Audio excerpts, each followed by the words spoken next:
गुरुर्ब्रह्मा गुरुर्विष्णू गुरुर्देवो महेश्वरा गुरुर्साक्षात् परब्रह्मा तस्मै श्री गुरवे नमः.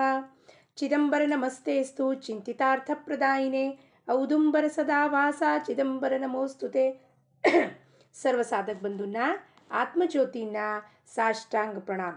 सर्वप्रथम सर्वांना गोकुळाष्टमीच्या हार्दिक हार्दिक शुभेच्छा.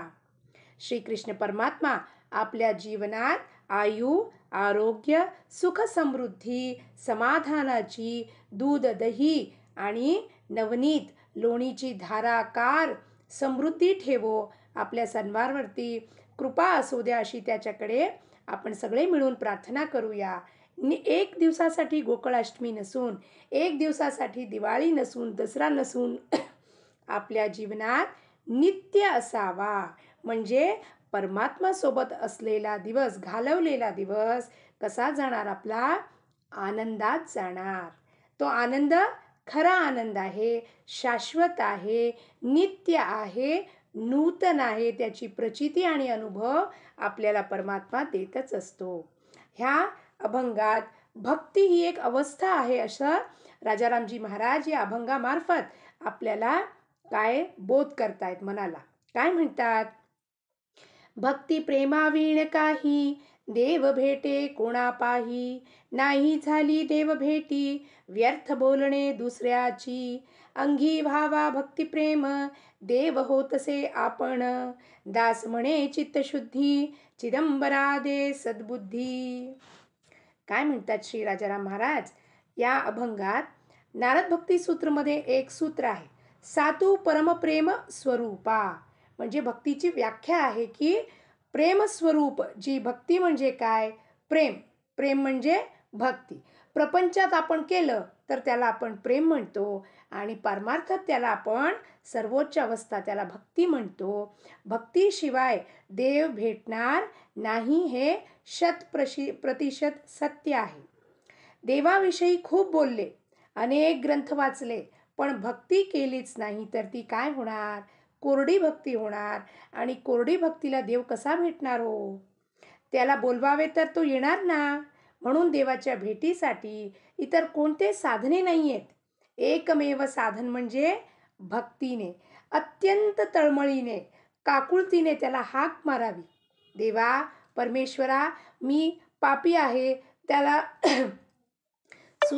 सूरदासजी एक पद मध्ये म्हणतात, प्रभु मोरे अवगुण चित ना धरो, प्रभु मोरे अवगुण चित ना धरो, समदर्शी है नाम तिहारो, चाहे तो पार करो, प्रभु जी मोरे अवगुण चित ना धरो. काय म्हणतात सूरदासजी? प्रभूजी मोरे अवगुण चित्त ना धरो. मी पापी आहे, पामर आहे, दुष्ट दुराचारी आहे, पण माझ्या अवगुणांना चित्ती तू धरू नको रे. तू समदर्शी आहे, म्हणून मला तू पार कर भवसागरातून, नाहीतर नको पार करू, तुझी इच्छा. पण मी तुझे काय पाय सोडणार नाही, पण माझे अवगुणांना धरून मला चित्तात मला जवळ दूर लोटू नको रे देवा, असं प्रार्थना करतात. म्हणून काकुळतीने प्रार्थना करावी, तळमळीने डोळ्यात पाणी आणून प्रार्थना करावी. अजून मला तू कसा भेटला नाहीये रे. तेव्हा देवाची वस्ती कुठे होणार? भक्ताच्या हृदय मंदिरात होणार.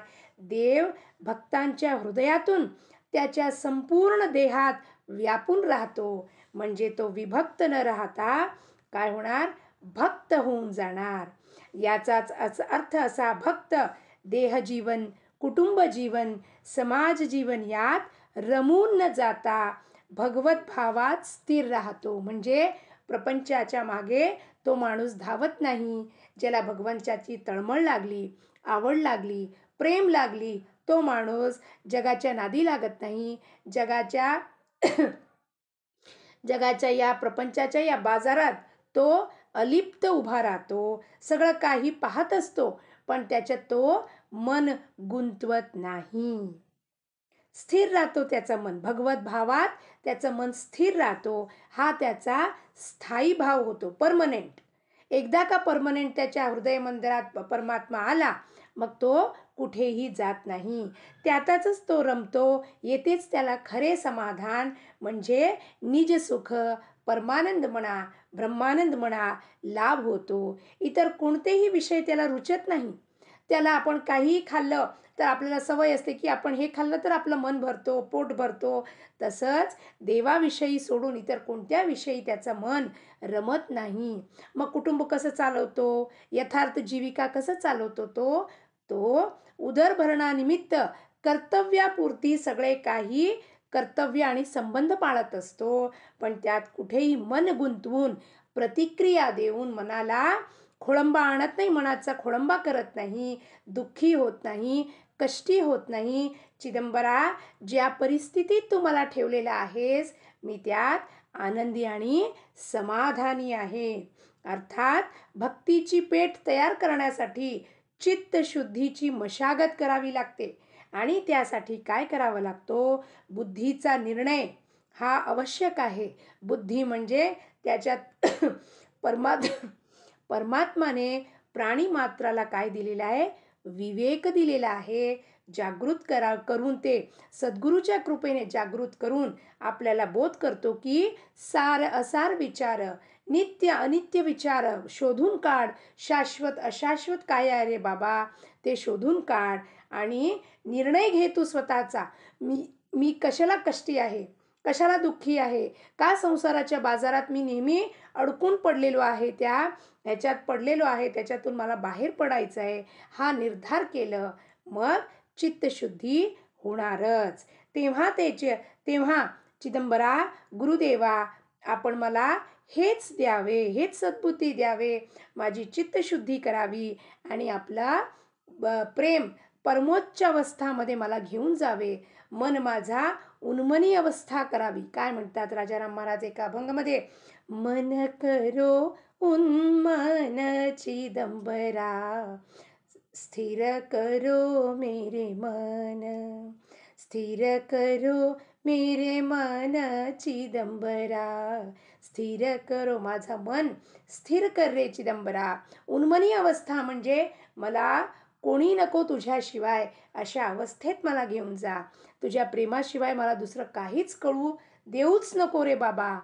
ज्या परिस्थितीत मला ठेवलंयस तू आज, चटणी भाकरी दिली का? आनंदाने खातो. पुरी श्रीखंड दिली का? आनंदाने खातो. या स्थितीत मला ठेवलंयस, त्या स्थितीत मी आनंदाने आहे.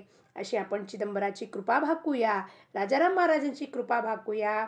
आपण सर्वांनी मिळून आपलं मन स्थिरत्व करूया, हेच त्यांच्या चरणी प्रार्थना आहे. लोका समस्ता सुखिनो भवन्तु. जय चिदंबर.